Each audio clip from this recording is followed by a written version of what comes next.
Well, welcome everybody to OAG's latest webinar. I'm joining you from a particularly windy and wet part of the world today. Quite grateful to have power, hoping it continues. So envious of those of you in warmer places, not least our guest, who joins us from a part of the world where I think it's 3 times hotter than it is for me today. And we'll come on to that now. So, Simon, welcome back. I Thank you. think we last spoke to you in this forum in December 2021, so 2 years ago now. We're really looking forward to hearing from you and what's happening in your part of the world. I think when we last spoke, the industry was almost 2 years into the pandemic, and we were just tentatively starting to talk about recovery, although everybody was a bit spooked by a new variant which was Omicron. And I think Australia was still pretty much a closed shop then. Japan was still closed, and of course, we didn't know it then, but China was going to be closed for probably another year at that point. So really interested to hear your views and talk to you today. So welcome, Simon. Thanks for the opportunity. Yes, no, it's 2 years, lots changed, hasn't it? But positively, I think. So, but Australia's come back slowly, but it's starting to come down now. It's starting to really surge back now in terms of capacity and visitation, both outbound and inbound. Importantly to talk about the 2 different sectors there. But yeah, absolutely, it's a really interesting time, and we'll have to see how things move forward into 2024. I guess the challenge is some of these external factors. Obviously, cost of living apparently has become a policy around the world. Obviously, high inflation, some turbulence, obviously, in China. We've got a US election later this year, so forth. So all of these things, I guess, are all factors. But on the whole, I'm a very positive glass half full person. I'm pretty optimistic about where we're going as a broader aviation and visitor economy market. But I guess, like all things, we can't get too far ahead of ourselves. And as we know, the world can change very quickly. Yeah, absolutely. Well, more of that as we go on. And of course, I should have introduced myself, but I was working on the basis that those of you who tune in regularly know who I am. My name's Deirdre Fulton. I'm a partner at Midas Aviation and regular host of these webinars with OAG. And last, but by no means least, John Grant. Welcome back, John. Here we are. Hello. Feels like it's been a while, doesn't it? It does. It's about 6 weeks. Yeah. Happy New Year or February for some Can people. Can we still say that? Probably just about. So much has happened in 24 days. It's incredible. I mean, the aviation industry's kicked off really quickly. Good news, bad news, amazing events, miraculous professionalism. Yeah, it's seen it all in 24 days. We're gonna hear all about that, aren't we? As we go. Okay. Let me just skip back to our slide deck for a moment. So just as a reminder, we were looking back in our archive of webinars. We've been running these since just before the pandemic began, and we're slightly amused that 12 months ago and 12 months before that, we talked in January and had a webinar topic that was around China. And this question as to whether China really is the key to unlocking that last little bit of capacity and indeed traffic that's missing. So here we are again. It's never got old, this topic, has it? And I think as we go through, the rationale for us for talking about this really is what we're trying to set out. But what we wanted to talk about today in the context of China certainly was there's been a flurry of changes to the visa regime between China and a number of countries. And we're interested to just have a think about what impact that might have and what's indeed driving those change. We wanted to take a look also at China's biggest airlines, how they're faring, what's happening in terms of their networks and what that's looking like. And to really start to think about are Chinese travellers coming back in the same way that they were pre-pandemic, and what might that mean for destinations all around the world? and that burning question that we haven't yet seen a full recovery of Chinese outbound travel, but will we see it this year? $64,000 question, maybe not. Let's dive in then. So first slide, our regular viewers will know this is one that we keep coming back to also. And this is really just the global capacity picture. We've taken out some of the history. We've still got 2019 in there, largely because we're not quite fully there yet. But you'll notice if you consume other OAG data sets, dashboards, etc. on the website, which you can see there, they're updated regularly. We're moving away now from referring back to 2019, but we couldn't resist today, could we, John? Just a little reminder. No, I don't think we can. I don't think we can ever get away from this, Deirdre, because if we just look at 23 versus 24, we're ignoring the 4 years of lost capacity growth and lost demand that we've seen or would have seen in normal times. So, it's always at the back of my mind when anyone says to me, oh, we're back where we were. And it's exactly right. We're back where we were. We're no further forward. And we faced some real challenges throughout the rest of this year in terms of capacity. We've seen signs of capacity disappearing, being broken, which was in many parts of the world, and particularly in North America and Europe, quite important during 23, and resulted in some absolutely phenomenal yields and profitability. United announced their profits for last year just yesterday afternoon, and they were exceptional. And EasyJets are coming out today, and the rest are going to follow in the next 4 or 5 weeks. So that will be interesting to see what they're going to be like. But we've got all of these issues with the supply chain. We've got all of these issues with aircraft deliveries, with just enough resources, and demand seems to be softening in some markets. Not where Simon is. I mean, Australia's probably and Asia's probably still got a year to run of that revenge spend, pent up demand phenomena that we've seen in other parts of the world. So it's all changing, and I think it's going to have to be carefully managed this year from a CEO perspective to deliver the profits that we've seen in recent years. I think the revenge spend thing's an interesting point, isn't it? Because actually, yes, there's a time lag, isn't there, in different parts of the world and how things have changed since 2019. But my sense is that actually now we're moving much more towards the revenge spend is done, and actually now we're into travel patterns or behaviours maybe have changed because people have prioritised travel. And we've seen that all across the world, haven't we? So this is not we've been cooped up for 4 years, unable to go anywhere. This is now the travel's important to us because we had a period where we couldn't do it, so we'll prioritise it going forward. And that's a positive, isn't it, for our industry? Yeah, life is, it sounds profound, but life is short, and people are valuing their leisure time more importantly. You're never going to get everyone back in the office in the United Kingdom, for example, because people value that hour and a half they commuted either way to and from work, and can be much more business efficient and savvy as well. And you see that all around the planet. Simon, I'm sure it's happening where you are. I mean, there's a lot more value put on air travel and leisure time.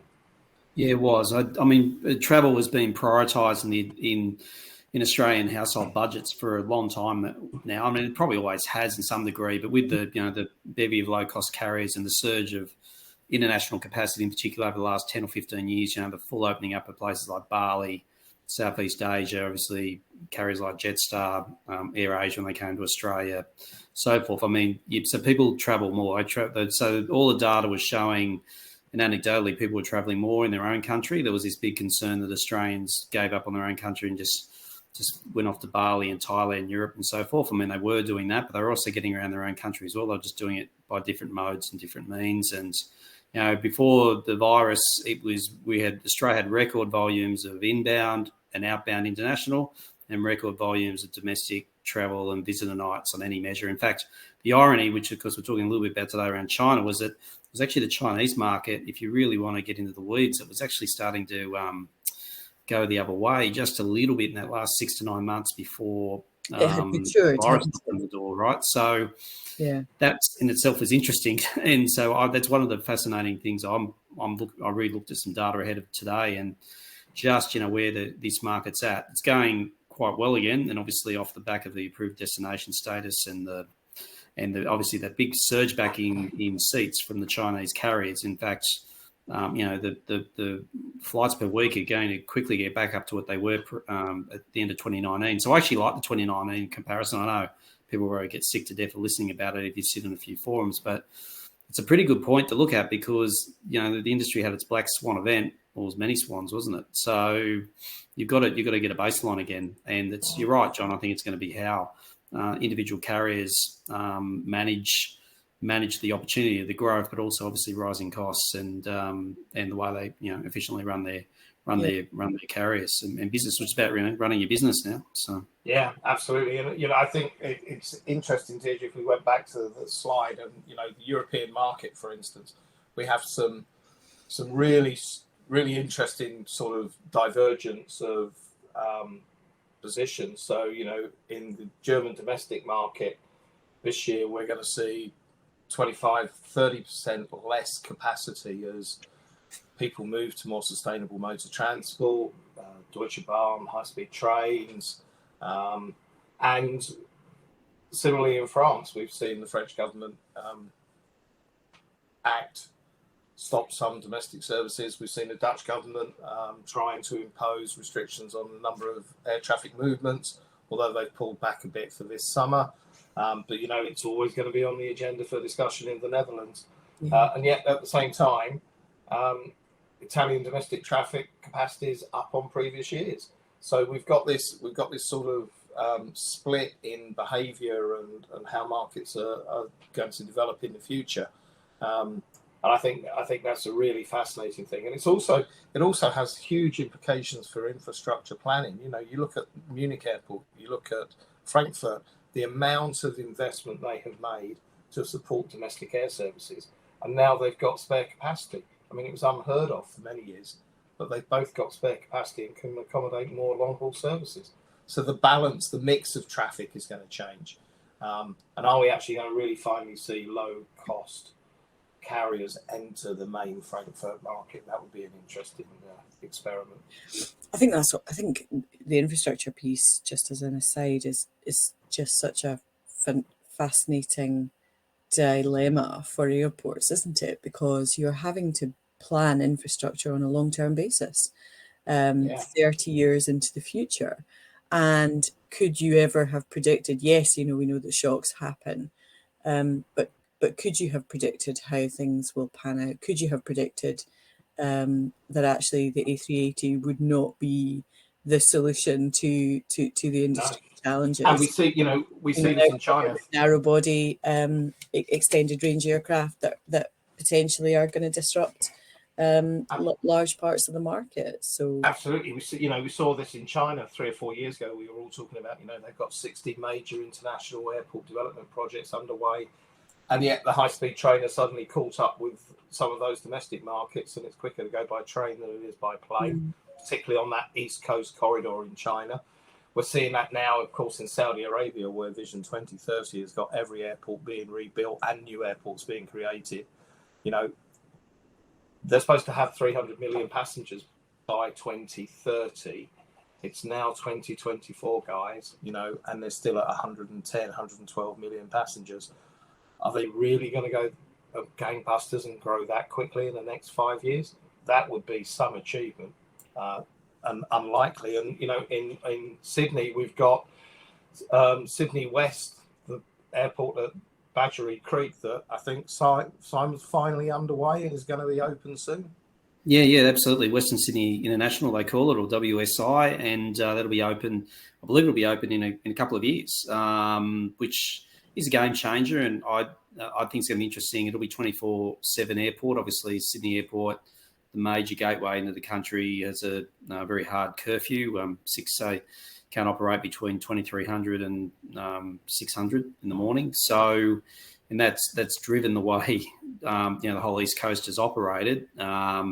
Melbourne Airport, where I'm sitting today, Melbourne's had 24/7 status and has worked hard to aggressively grow capacity and probably been a bit of a beneficiary from that curfew restriction at Sydney. But yeah, Western Sydney will change it up, and it's a real development in Australia to have a brand new international airport on our dense, if you call it dense in terms of population for this country, eastern seaboard. So it'll be fascinating to see how that goes and whether they be secondary carriers, although Qantas have confirmed that they'll definitely be operating out of Western Sydney from day dot. So yeah, it's going to be interesting to see how that goes. So probably what you'll see is a lot more Melbourne, Sydney flying on that really busy corridor, one of the busiest domestic corridors in the world, as we all know. And so you'll probably see a little bit of additional jump up in overall volumes when that occurs in both flights and obviously bums on seats, and probably some competitive pricing on that key corridor. So it'll be interesting, very interesting.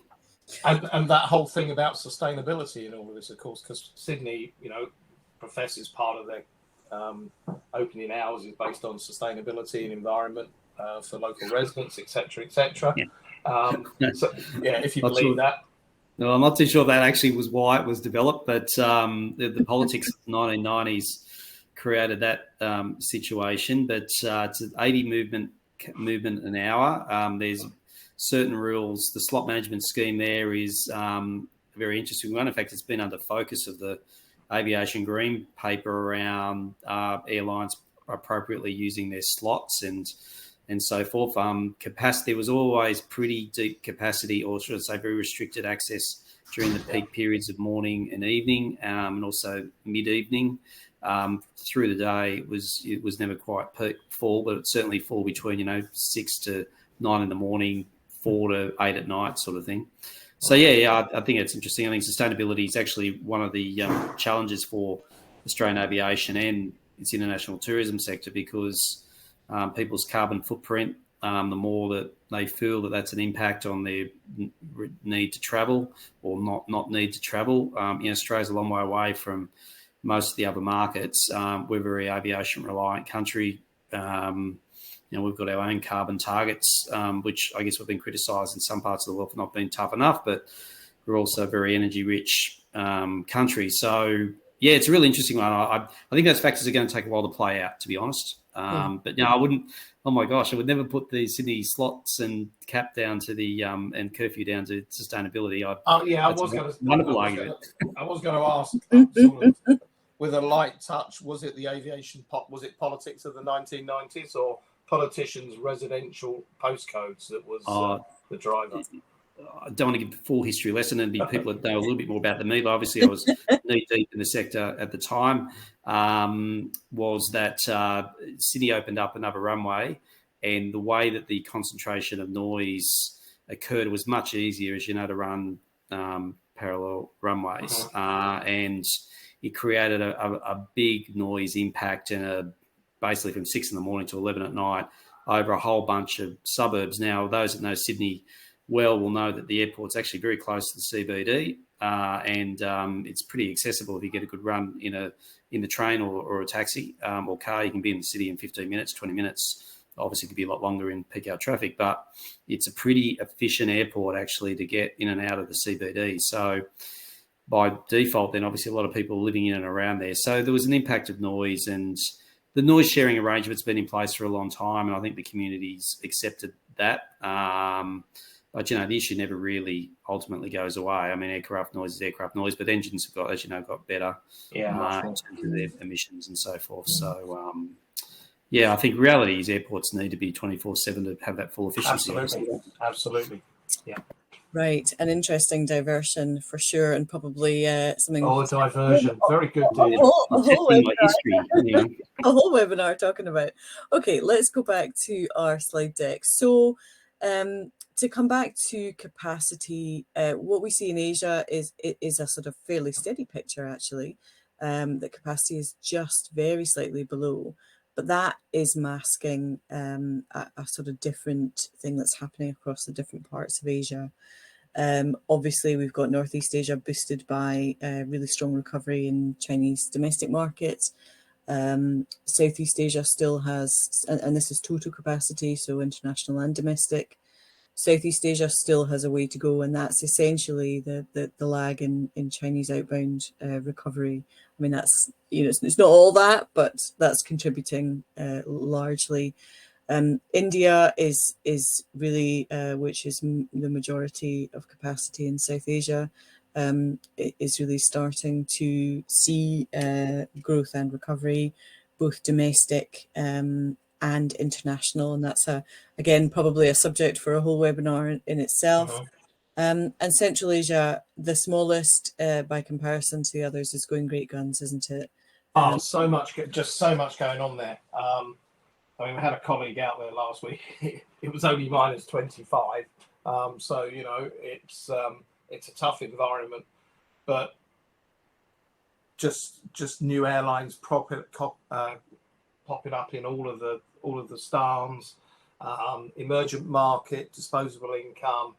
They're on a journey of digitization, so online sales, e-commerce, everything is really positive there. Political stability in most of the country markets, trying to wean themselves off the Russian influence at this moment in time, so increasing trade with Asia, Middle East. And that's before you even look at the opportunities into India, because it's a natural flow. So yeah, it's all of the things about the Silk Road from hundreds of years ago suggests it's going to be a really positive time for them. But the challenge, of course, is that it's such a small part of the whole global market. It's the smallest region in IATA's definitions. But it's a real hotspot at the moment. Okay. And if we look, coming down a level then, so if we look into this Northeast Asia area, and we look at Chinese capacity, and in particular international capacity, which I guess is what I was referencing, the sort of, the ongoing negative impact here. What we're showing here is 2019 international capacity, so the market sort of ranged between 8 to 9 million seats in a month. Last year, we obviously saw things, that shock announcement in January, just over a year ago, and we saw the market very gradually start to come back.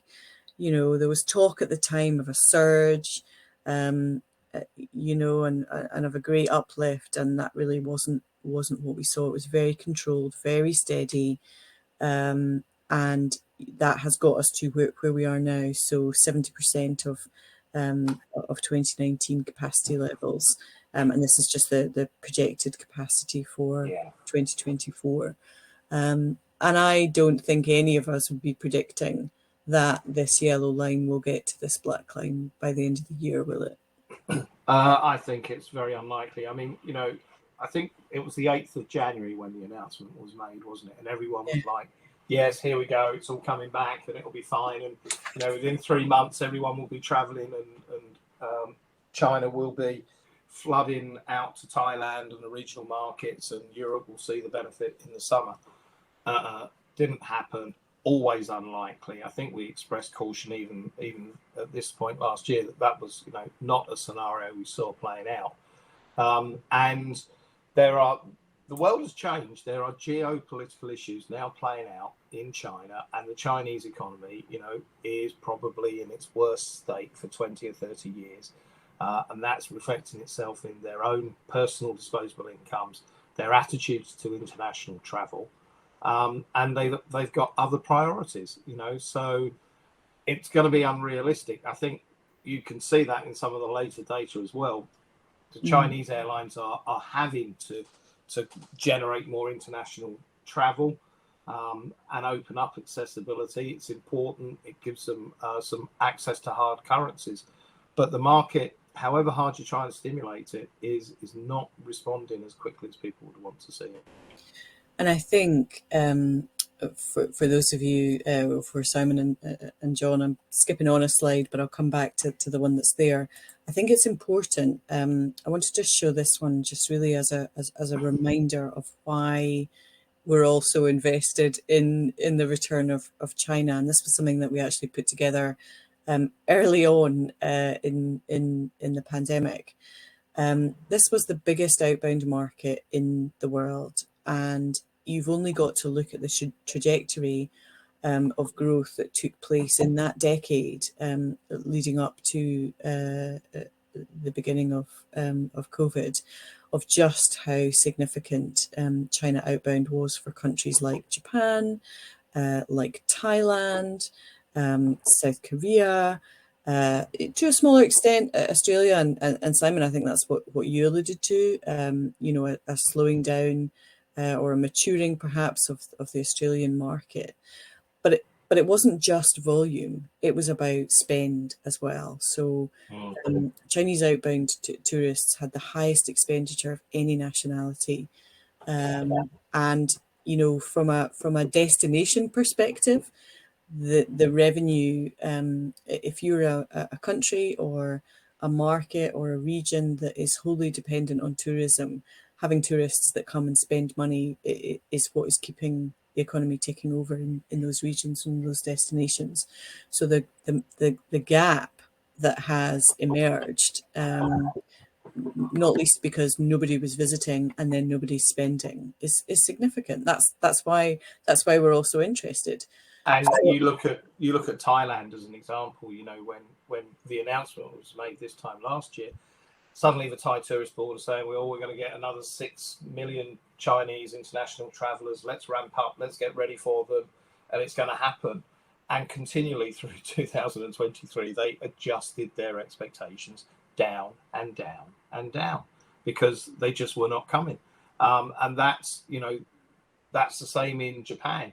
And it's also interesting how each of those country markets you showed on that chart have different reasons for travel and different tourist types and profiles. Japan and South Korea, quite frankly, a lot of it was about weekend shopping.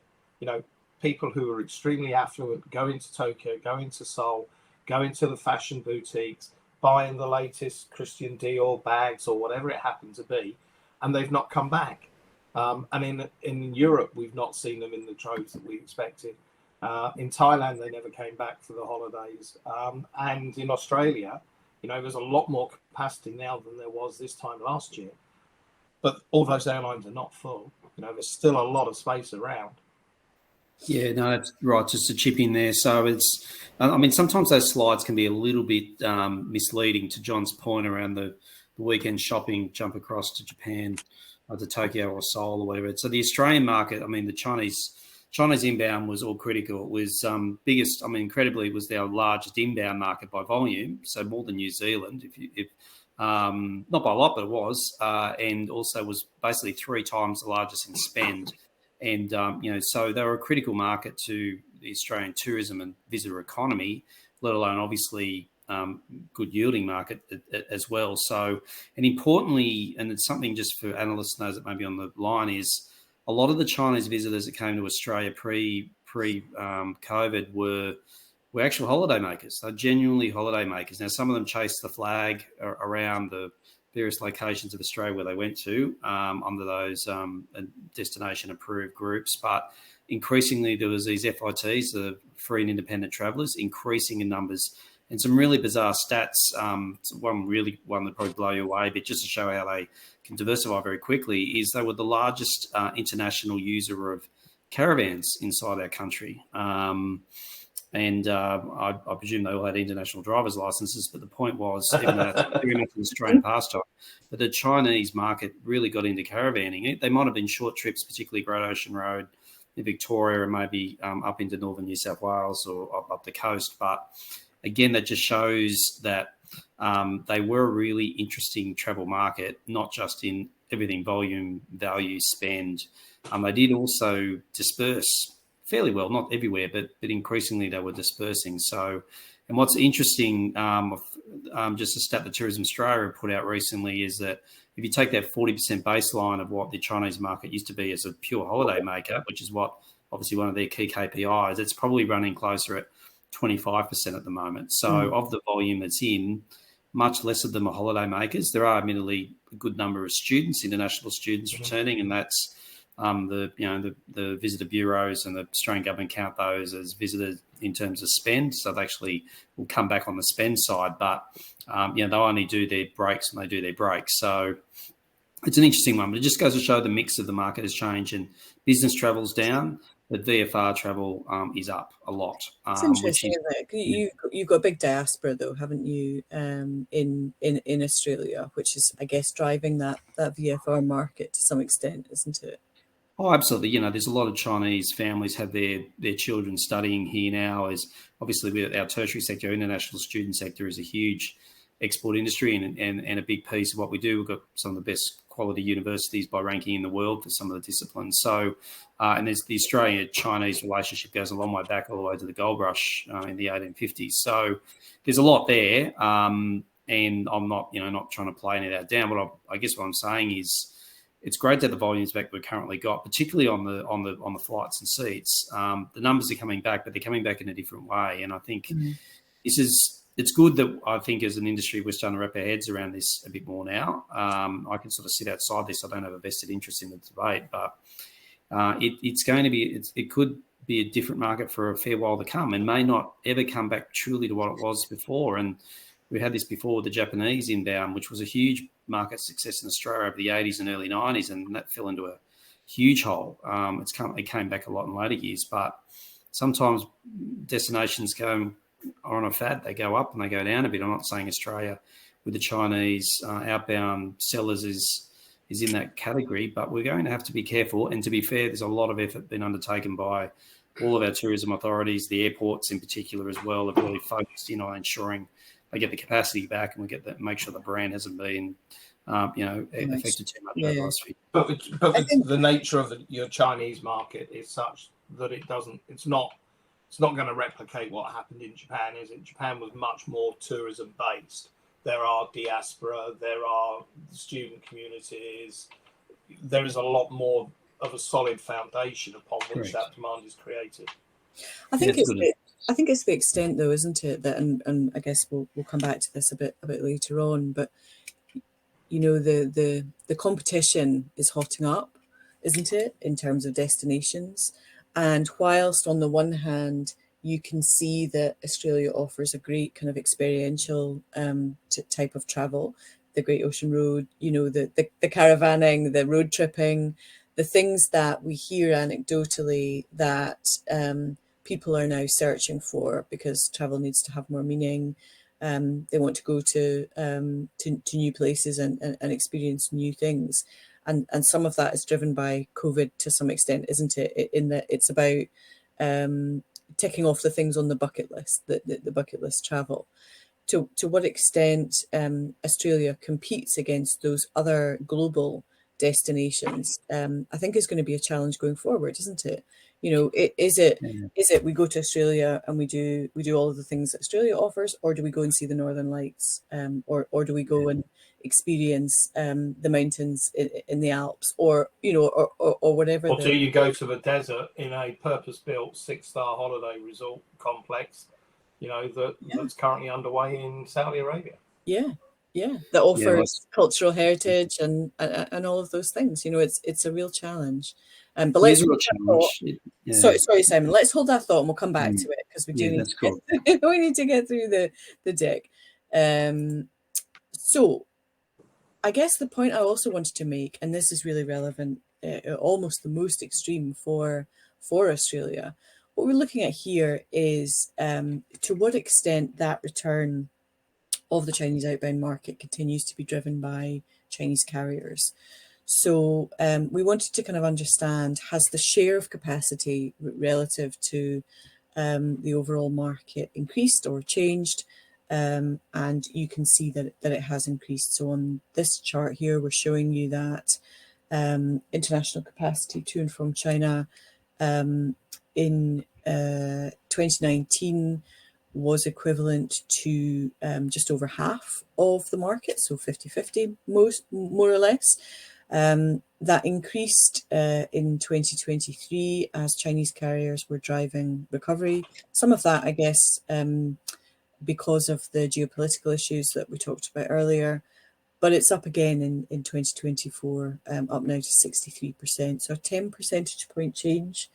And that's a challenge, isn't it, for Chinese carriers to drive both growth in the domestic market and manage what has become a very interesting, I want to say hangover, but not in a negative way. Domestic tourism is going from strength to strength within China.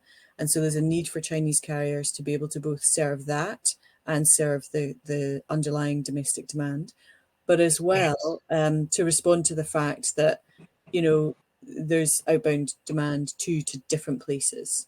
It is a challenge, Deirdre, and there's no easy solution to this.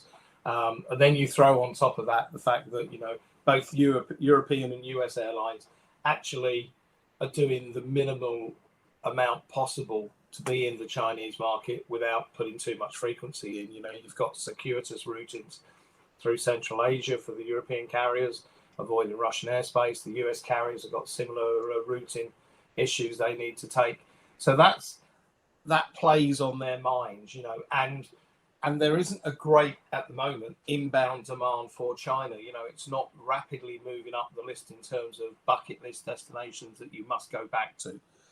Whereas points like Australia and even the US and the Florida market from Europe rebounded really strongly. We're not seeing that in the case of China inbound demand.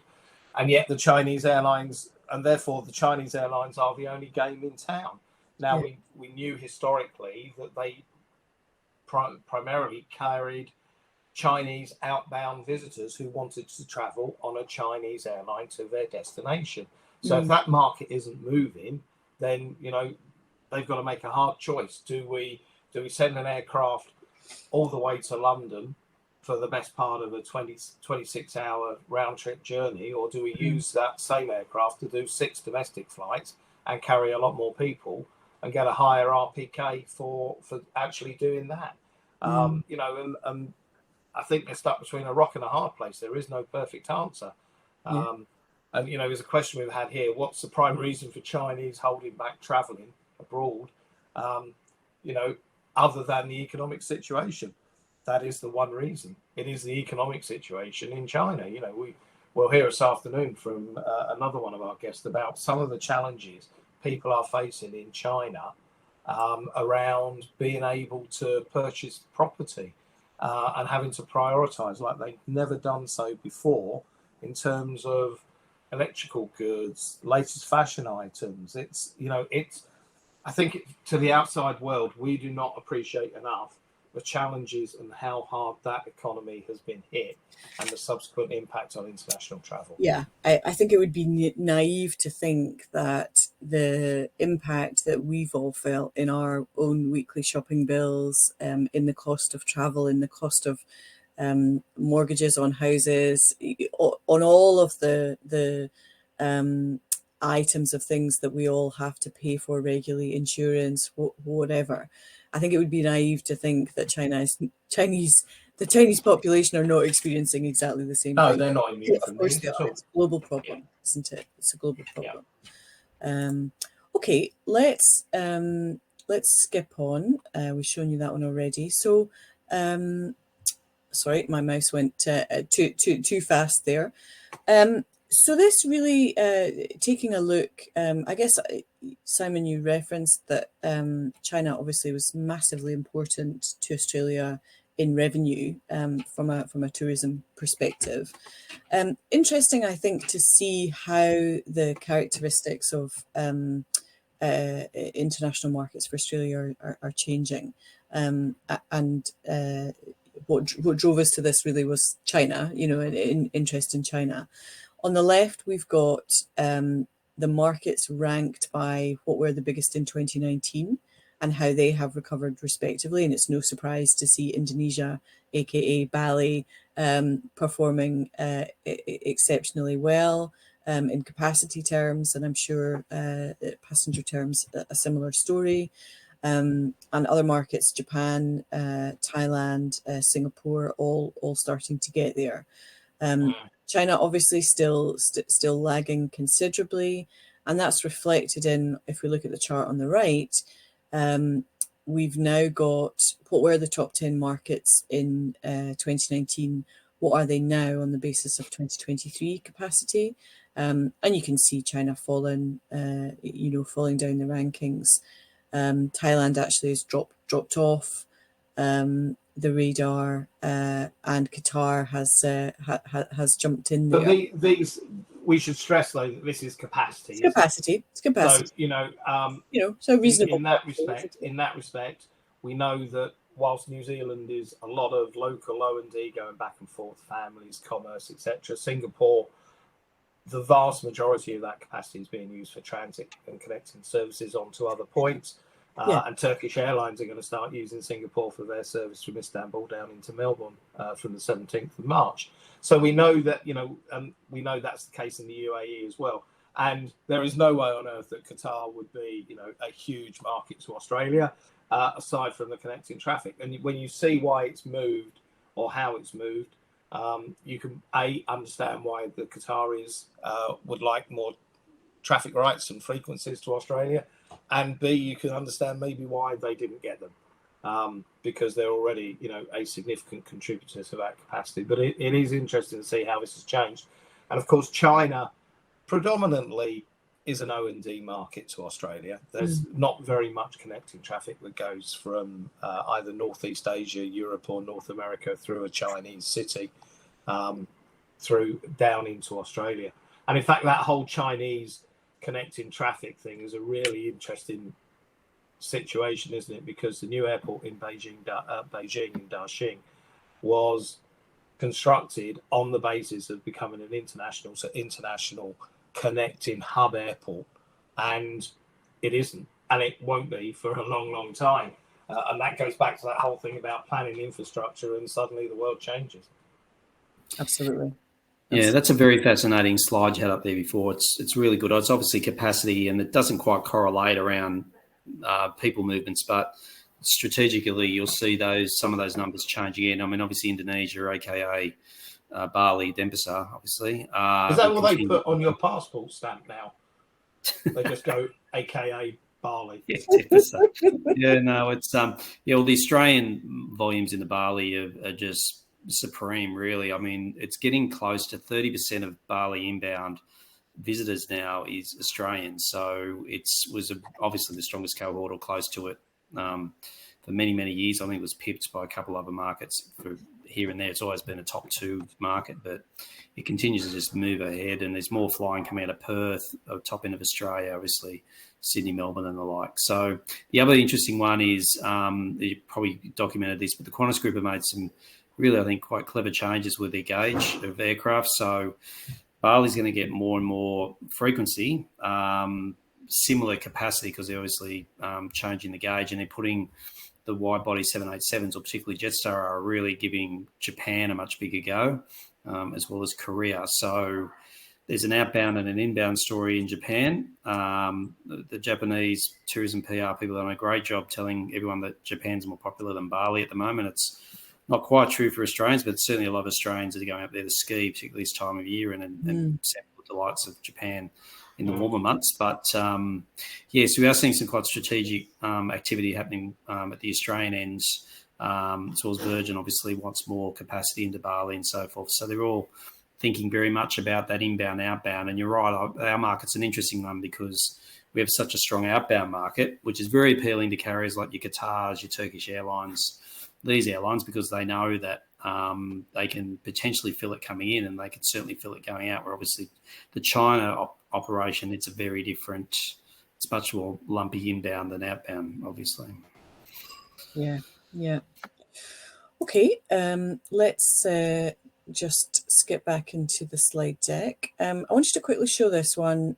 We will probably talk more about this in this afternoon's webinar. But I think what is of real interest is there has been this absolute flurry of announcements of visa waiver schemes, and indeed in some cases permanent visa free schemes. And there's a recognition, I guess, on both sides that, and by that I mean China and the reciprocal country, that actually this, we haven't come full circle, but we've almost come 180 from those awful days when we couldn't keep track of which country had closed and where you could go and what the restrictions were. We're now in an environment where it's about how do we make travel simpler and more cost effective and easier. And there's, I think, a huge competitive tension building right across Southeast Asia and beyond around trying to make that happen, and we're seeing now visa-free travel being implemented between China and Thailand, and that's the next it's the next tactic, isn't it, I guess, by the Thai tourism authorities to try and unlock that surge.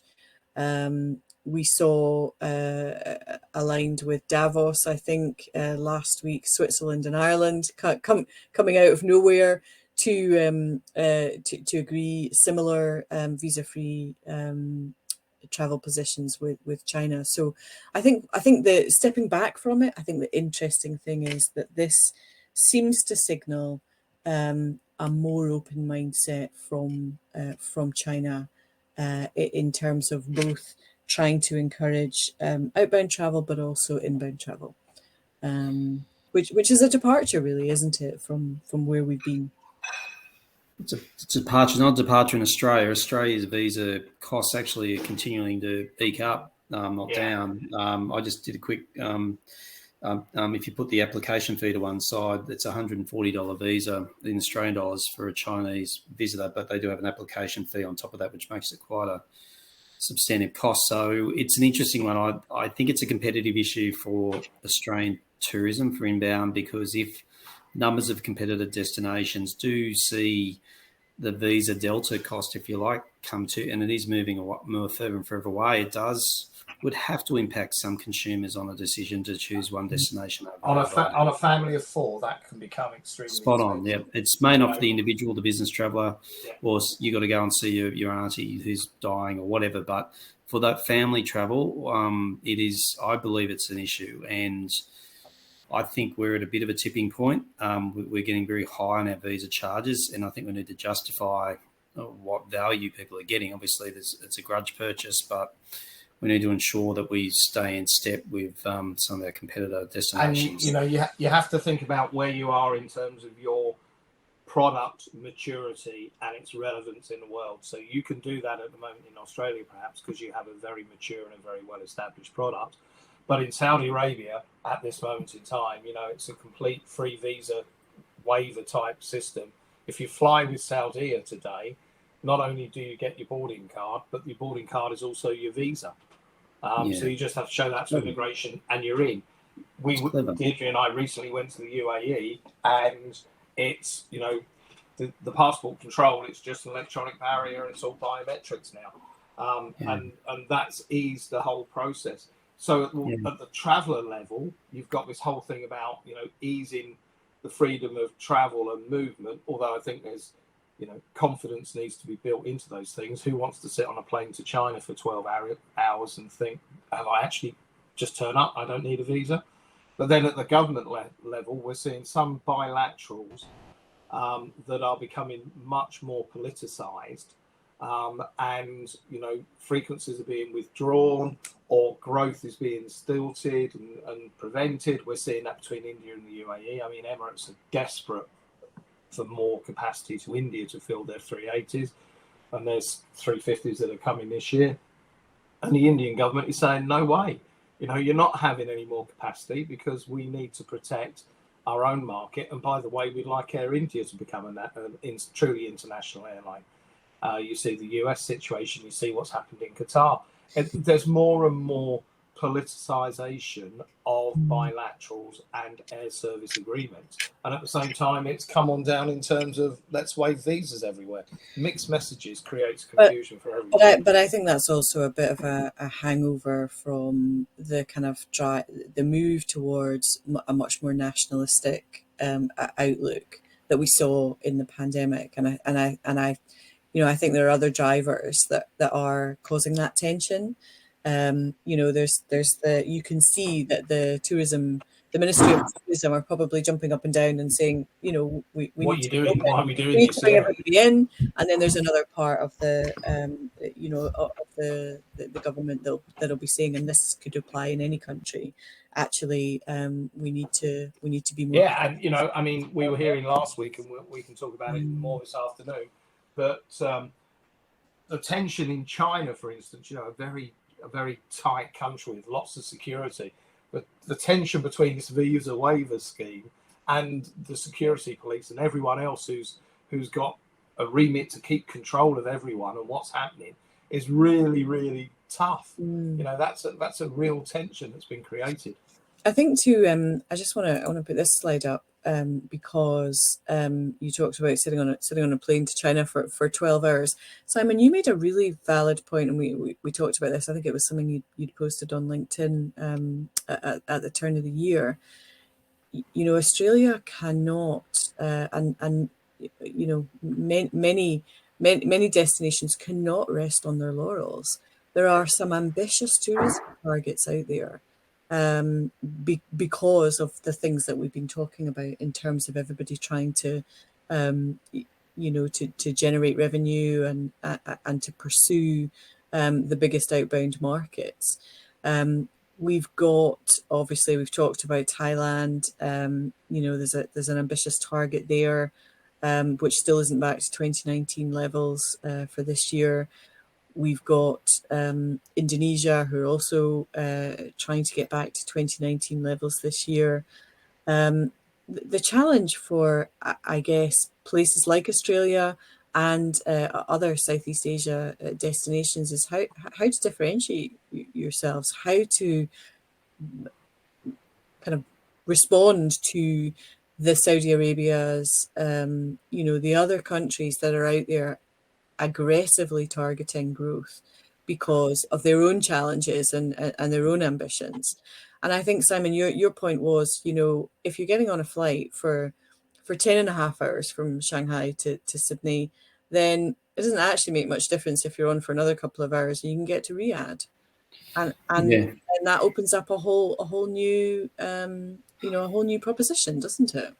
Yeah, I was just trying to make that point. Look, Saudi Arabia is really interesting development with a massive capital D, John, isn't it? But and so be it NEOM or even more broadly what they're doing there. So look, it is clearly going to be the hot new destination as it unfolds, and markets like Australia are at some risk because at the end of the day they'll be challenging that inbound visitor pool, which is coming from destinations that we're competing with as well. So from an Australian tourism perspective, so I see it as a genuine threat.